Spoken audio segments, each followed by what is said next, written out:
India is the second most populous nation in the world, with around 1.4 billion people currently living in the South Asian nation. Despite this, however, India are often seen as a laughingstock in the world of football, and they never really produce players fit for the top level in Europe. Welcome to Halftime Football, where today we're going to dive into the facts and find out exactly why India is so bad at football. So before we get into the actual analysis, let's just take a brief look at Indian footballing history through the years. The national team was established in the 1930s, but it was during the 50s and 60s where they truly shone, winning Asian Games titles in 1951 and 1962, as well as performing excellently in the Olympics and coming fourth in 1956. India also qualified for the 1950 World Cup, the only time they ever have, and it was on a technicality. Only one Asian team could qualify for that World Cup, and out of the 4 that were invited, 3 of them withdrew, leaving just India with an automatic qualification spot. However, the All India Football Federation, or AIFF, valued the Olympics at higher importance than the World Cup, and they refused to cover some of the travel costs despite FIFA agreeing to pay most of them.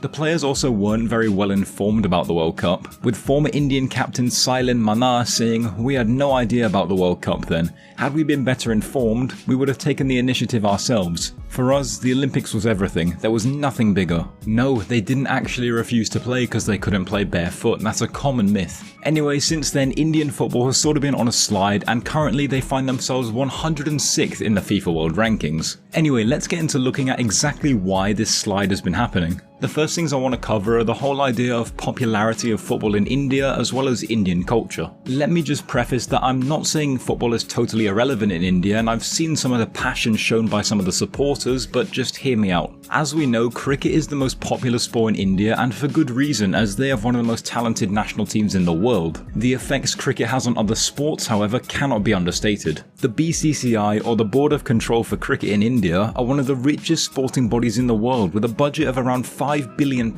which allows the pro level to be so far ahead of any other sport such as football, and this creates the idea of idolization towards cricketers. Many youngsters are far more interested in replicating the exploits of Mahendra Singh Dhoni or Sachin Tendulkar than Sunil Chhetri, and if youngsters do have footballing idols, they're almost never local, with a tendency to look up to global superstars rather than local ones. However, in a country that doesn't produce many good players, this is totally understandable if unfortunate. The government also mainly markets cricket as the only viable sporting aspiration that will actually allow you to make a living, with several stars working in advertising campaigns, so generally across most Indian families, football isn't seen as a way out of poverty or as a way to make a career. Being totally honest as well, sports in India, and this includes cricket, just aren't as appealing to Indian residents as maybe other things are. Even cricket games featuring top talent are riddled with empty seats unless a superstar is playing, and it's the same for football. This overall lack of care for sports trickles down across generations and discourages youth from playing, and when you add immense pressure of studying as well as limited sporting hours within schools, you can start to sort of understand why India isn't constantly churning out good players. Football as a whole is generally discouraged as a career due to Indian culture. Also, another major thing is something I glossed over just then, and it's the fact that the Indian government doesn't really market football, and they generally have quite a blasé attitude towards the sport. This year, the government cut the grants budget to just 50 million rupees, which is a sixth of what Indian football had to work with just 2 years ago. With such a limited budget, AIFF are not able to create strong enough facilities, nor are they able to market grassroots football, which in turn contributes to a sheer lack of quality players. There is also a lack of local programs which allow budding football enthusiasts to gain their coaching badges or any sort of coaching training or scouting, which stunts the development and career progression of upcoming players. Time and time again, the top leagues have proved to us that grassroots football is the most important stage of development for any player, and without adequate coaches and facilities, India will never be able to progress up the footballing ladder or create any superstars, at least locally. What could happen is that players with any sort of Indian heritage can train in another country like England, but to be fair, if they're any good, they usually just end up picking another country to declare for anyway. Players like Luciano Narsingh, Vikash Dorasu, Neil Taylor, they're all players who could have declared for India but decided not to, possibly due to the low quality of the Indian national team, or due to the fact that Indian nationals struggled to get work permits in the top European leagues due to the low standing of Indian football. A lack of government investment causes a cycle of problems which may truly mean that India will never progress to the level that they're meant to be at in world football. Also, another thing that holds Indian football back is the body I mentioned earlier, the AIFF, the All India Football Federation. Currently, the organisation is spearheaded by Praful Patel, who has held the post of president since 2009, and the top is exactly where the problems begin. Patel has absolutely zero footballing background, as he's a politician who has headed several industries unrelated to football, as well as holding a spot in parliament. With Patel in charge, Indian football has gone backwards, and it almost seems as if at times that AIFF are actually trying to sabotage Indian football. They've withdrawn from several tournaments, mostly at youth level, breached government regulations, and also completely destroyed the youth league system, all of which cause India's development as a footballing nation to grind to a devastating halt. Youth players and even senior players may feel demotivated by the incompetence of AIFF as their organisational failures, which may reduce the already limited amount of playing time they get. Even recently with the AFC Asian Cup qualifiers India just played, fans had no idea how to get tickets until just days before the game. No one knew what network would broadcast the game, and generally all of the games were marketed terribly. These actions may demotivate fans from indulging in Indian football, and as a result it would cause a loss of revenue, which obviously has devastating knock-on effects. The worst part of all this is that Praful Patel and his team of incompetent officials have overstayed their term because a new constitution for the AIFF is being written, and even though it's come out that they can actually step down whenever they want, the current AIFF board decided to stay on a technicality which only causes more problems within Indian football. Many fans are logically outraged by this, but unfortunately it doesn't look like things are actually going to change until the next AIFF elections, when Praful Patel will finally be ousted. Hopefully then someone will be put in charge who actually cares for the sport.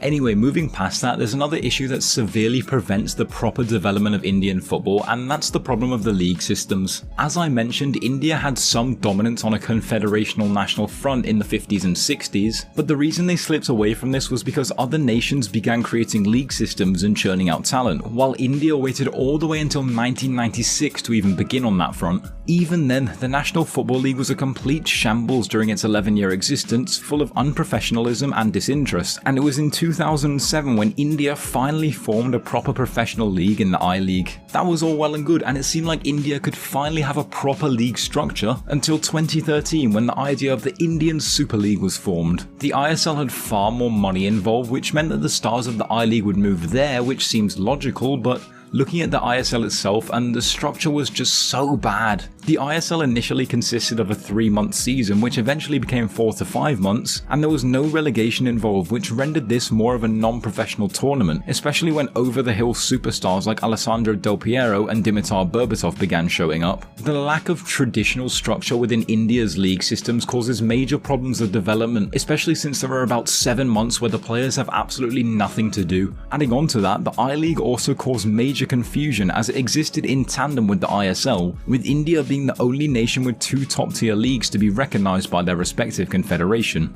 Generally, the league systems in India have been absolute shambles. Fortunately though, following the latest roadmap drawn up by AFC and AIFF, things are finally going to start looking up to scratch in Indian football. For starters, from next season, the I-League will become the 2nd tier of Indian football, and the title winners will be promoted to the ISL, and there will also be a 3rd tier in the I-League 2nd division. The Indian Super League will become the top division, which will have relegation systems from the 2024-25 season, creating a better looking Indian football pyramid and forcing more competitiveness, and the Indian football calendar will increase to 8 months from 4 to 5 as more teams and matches are introduced. Generally, it appears that the Indian league system is taking steps in the right direction to promote the development of its talent, and exciting times could be coming for Indian supporters if things are done correctly under the soon-to-be newly elected AIFF committee. Even recently, we've seen India qualify for back-to-back Asian Cups for the first time in decades, and India were also the host for the Under-17 World Cup in 2017. Interest in the sport is no doubt rising, and as bad as the old ISL formats were, bringing in superstars like Robert Pires and Freddie Ljungberg was excellent from a marketing point of view, and a move that certainly attracted more fans. India are now almost certainly a sleeping giant in the world of football, and with reformed league systems as well as improvements to facilities and the overall life of professional footballers, we may finally see India where they belong in the footballing world. Unfortunately though, with the constant constant negligence of football by the Indian Sports Ministry, we may never see the meteoric rise that's brewing beneath the surface. As I mentioned, they cut the budget allocated to football more than 85% in the past 2 years, so now AIFF only has £500,000 to spend for the development of Indian football for the next year. Nations like China have proven that they can prosper in the sporting world with adequate investment, yet India's sporting body continues to make a mockery of football, and unless they get their act together, Indian football may never truly rise to the level it's meant to be at. Anyway, that's all I have for you today. Thank you very much for watching. If you did enjoy, please be sure to like and subscribe. Let me know what you think of all this down below. I'd actually love to hear the point of view from some Indian football fans themselves. Let me know also what you'd like to see on the future in the channel down below, and I'll see you next time.